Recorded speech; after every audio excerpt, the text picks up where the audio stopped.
My correspondent Kaldin Ongmu is joining us live from Johannesburg. Kaldin, welcome to the broadcast. We were just discussing the Africa agenda that you and I have also been discussing since yesterday. It's of course the second day of the BRICS Summit, and even in his the plenary session opening remarks, Ramaphosa did not budge from putting forward the Africa agenda. What can you tell us about that? Thank you very much, WION The World, for bringing the youth voice to the BRICS Summit. Kaldin, can you hear me? Your proposals, indeed, are very clear. All right. I can hear you now. All right. I'll just repeat my question quickly, Kaldin. I was just saying that in the plenary session opening remarks, South African President Cyril Ramaphosa did not budge from putting forward the Africa agenda that he has been talking about since day one. So can you tell us a little about that, why at a BRICS summit where there's just one African country, that's South Africa, part of the blocking, why is there such a visible push for the Africa agenda? Well, as you said it yourself, South African President Cyril Ramaphosa actually goes back to time when they got the chairship of the BRICS. From then, from the day one, he was very intentional that this BRICS will not just be about South Africa, but he will be the voice for Africa as a whole. If you remember, yesterday also during the BRICS Foreign Summit, he spoke about Africa. He did not speak on individuality basis on South Africa. And even today, as he spoke, he says the Africa agenda must be put as a top priority in the BRICS.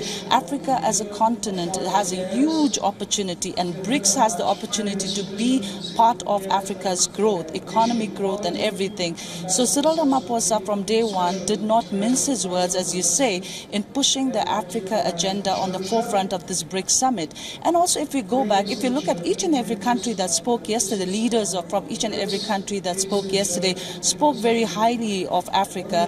China, for instance, is one of the largest trading partner of not just South Africa, but also Africa on a whole. You look at Russia yesterday promising, even though Ukraine grain is not there, but we promising going to an extent of saying we will send free grains to 6 African countries, and even though they have been put in, will continue delivering food and grains to the African countries, to the developing countries. Brazil is regretting out of the continent, but they are happy to be back in the continent. So South Africa has been very intentional of pushing this Africa agenda on the forefront. In fact, if you look at the time they've given realities, I think it only makes sense that, even for South Africa and Africa. Kaldin, I would just briefly pause you there. The Brazilian President Lula Da Silva is addressing the summit as we speak. Meeting 2010, I had the honor to host in Brasilia, our capital, the heads of state and government of Russia, India, and China, besides South Africa, that participated as a candidate to become member of the BRICS. Only 1 year after that meeting, we confirmed that South Africa would join the BRICS in the first expansion of our grouping. Its inclusion made that we could better reflect the new confederation of the world power. We left that meeting strengthened. Today we represent 41% of the world population, and we are responsible for 31% of the global GDP in terms of purchasing power parity. But we face a more complex scenario than when we met for the very first time. In few years, we went back from a benign multipolarity juncture to going back to an absolute mindset of Cold War and geopolitical competition. This is lack of the senses that generates great uncertainty and corrodes multilateralism. We know very where this path could take us. The world needs to understand the risks that are involved and which are unacceptable for humanity. The BRICS, we should say that all suffer the consequences of the war. The most vulnerable population in the developing countries are the ones that are hit more in an unproportional way. The Ukraine war shows the limitations of the UN Security Council. Many other conflicts and crises do not have the same attention, and the BRICS is a forum to discuss the main issues that affect peace and world security. We cannot bypass the treat. The main conflict of today that is happening in Ukraine that has global effects. Brazil has an historical position in the defense of the sovereignty and integrity of the territory and of all the principles that are followed by the UN. We believe that it is positive that a growing number of countries, amongst them the BRICS countries, also are engaged in direct contact with Moscow and with Kiev.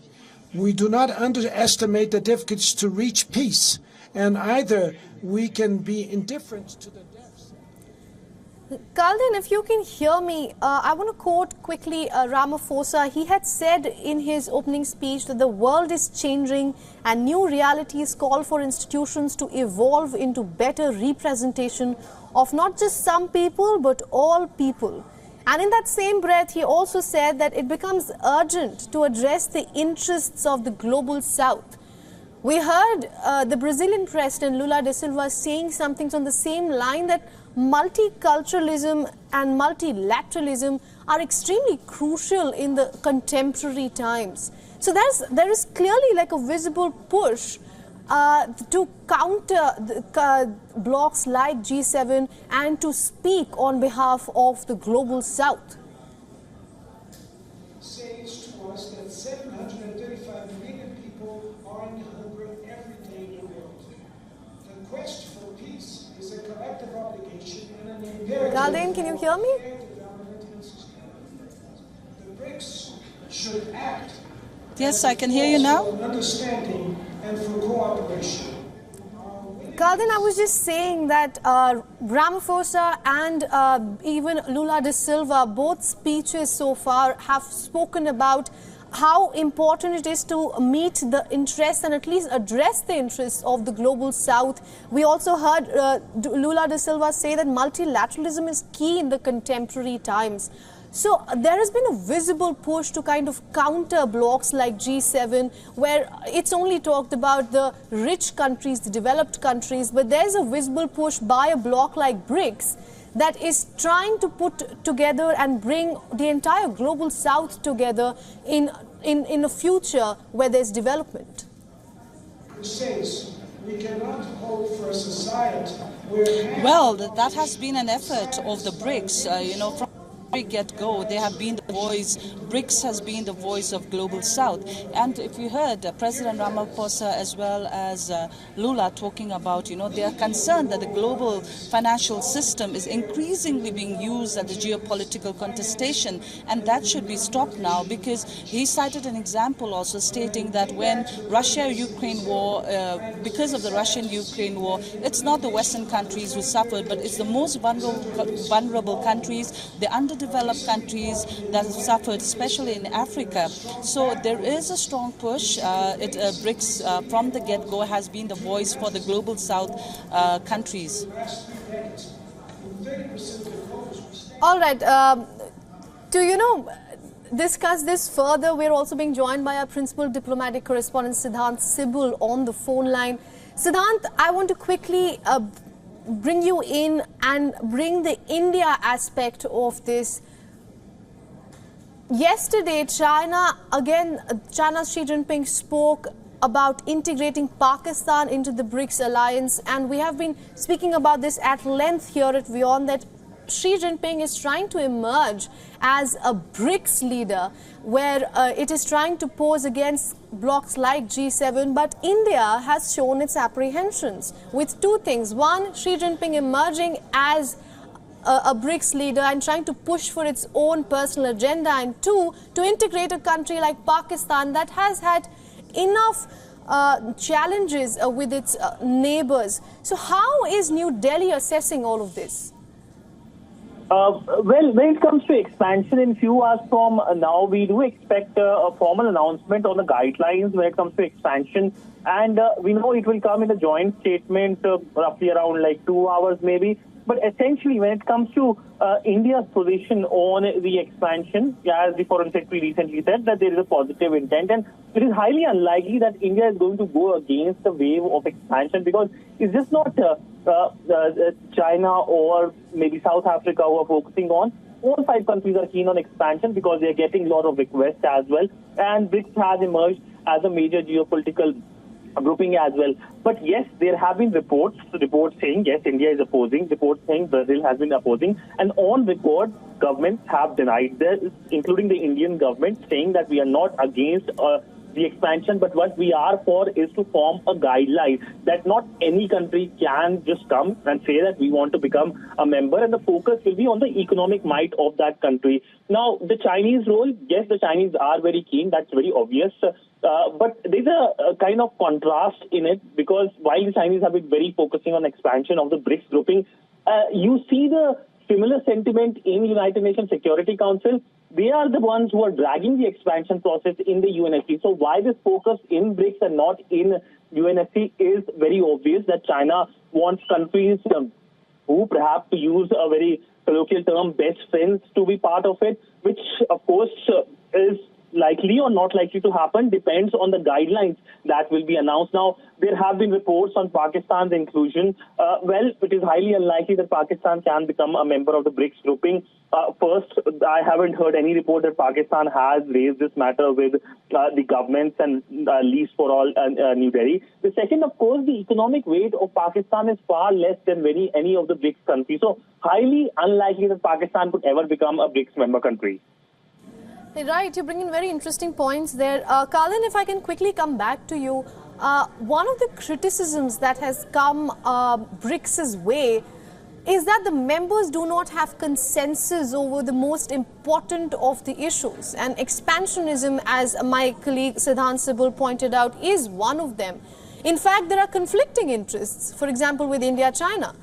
So at a time like this, when the bloc is mulling over inviting 40 more countries to the grouping, I want to ask you, if 5 countries haven't been able to come on the same page, how exactly will 45 countries achieve that? I think that is one big question which everyone is grappling with here. Last evening, when the leaders met for the retreat, of course, this very important topic was discussed there. We know very full well that South Africa is backing the expansion. China is at the forefront. And actually, India, as Siddhant said, India is not, actually hasn't said that they are not for expansion. And they haven't clearly said if they want expansion as well. So this is a discussion that's being going on.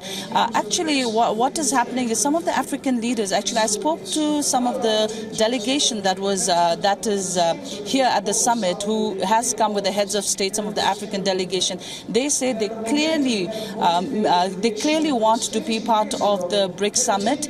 I beg your pardon, they clearly want to be a member of the BRICS, but as of now, they do not know whether they will get a clear stance in this summit. If you remember, a few months back, actually, the International Relations Minister of South Africa stating that it would be lovely, when South Africa is chairing or is the host of this summit, they would like to announce this BRICS expansion. But whether or not that will happen, we are yet to see, because many of the countries, the BRIC leaders themselves are saying they have to work on this criteria and the admission process first. Only after that, all the 5 leaders can come together on one table and can voice the opinion on whether the expansion is possible or not. But definitely very eager countries waiting with bated breath to know whether or not they will have space. Even, imagine there are 40 countries that's interested to be part of the BRICS, and out of that, 30 African heads of states are here. From the African states, we know Ethiopian name has come time and again. Egypt, the name of Egypt has come time and again. They are some of the interested countries that wants to be part of the BRICS blocs. But as we stated at Ramaphosa, leader who's currently speaking, also stated that they are pushing for expansion because BRICS should be a multilateral country. They should also get an opportunity to voice their opinions. As South Africa has benefited from the BRICS, he wants that African countries also to benefit from the BRICS. Right. Speaking of benefits, Siddhant, I want you to quickly come in here. For our viewers in India, do you think India has more to gain from the BRICS bloc, or is it the other way around? India is always keen on being part of being part of these groupings, whether it's BRICS or SCO. So the reason, frankly, lays in the optimism of the first decade of this century, when India-China relationship and other emerging economies were emerging and they formed this grouping. It's highly unlikely that BRICS could ever emerge in current scenario how the relationship has been. But yes, India does gain, given the fact that it gives India space in terms of these groupings, which will be crucial in terms of a new emerging order. Now, the UN order has essentially collapsed, if we can say that. It is just working, the fact that there's a building and people just go and there are diplomats having conversation. But UN is not playing that proactive role. What today's world has G20, it has ASEAN, it has BRICS, SCO, who are playing much more active role. And one of the key strengths of BRICS is, first, its diversity. While there are groupings like the G7 based on commonality, Western grouping, common liberal democracies, but BRICS let you remain what you are, essentially. You can be a country with an authoritarian regime, and you can be a country which is the largest democracy, and you can work under the same umbrella. The second, of course, is the NDB Bank, which is the New Development Bank, which has offered concessional loans to so many countries now, and more countries are keen to be part of this grouping, primarily hoping that they will get these concessional loans. So there is practicality on the ground. It adds teeth to BRICS. All right, Siddhant, thank you for getting us all your inputs. And Kalden Ongmu, thank you for reporting for us from Johannesburg. We will be closely tracking the BRICS 2023 summit, of course, and as we speak, Russian President Vladimir Putin is addressing the convention.